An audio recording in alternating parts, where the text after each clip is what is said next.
I want you to dispel a myth for me, Terry, now, because something that I come across quite a lot when I'm talking to people about water. I personally have had to change my own views in so much that I was once very much thinking that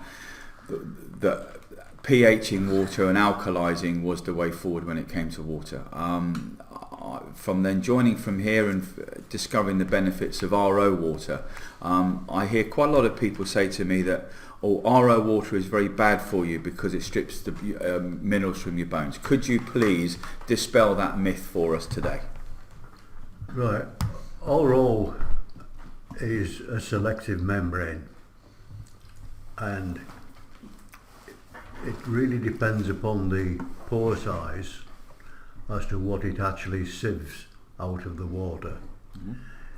It is essentially a very fine filter, a molecular weight filter.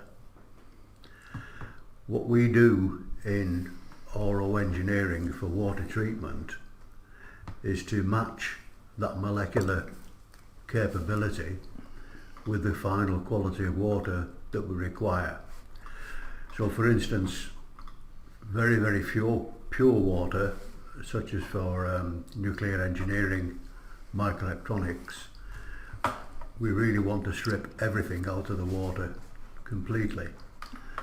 At the other end of the scale, you have potable water for people to drink when we need to leave essential minerals in the water for human well-being. Consequently, we use membranes which are tuned for what we call rejection.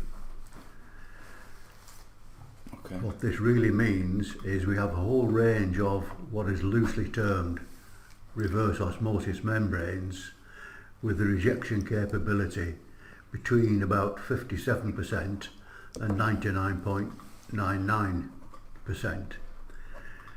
What that means is that the ions or the salts in the water that reach the membranes are retained by the membranes in that percentage. So something we would use for drinking water purposes, maybe 75-80% rejection, meaning 20% for instance are retained, as opposed to microelectronics of 99.99% rejection, where virtually nothing is retained.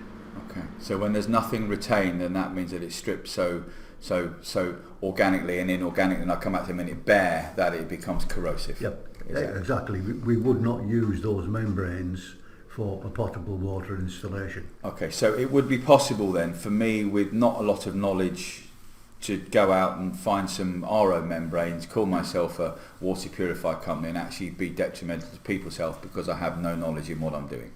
Possibly. That would be possible. Okay.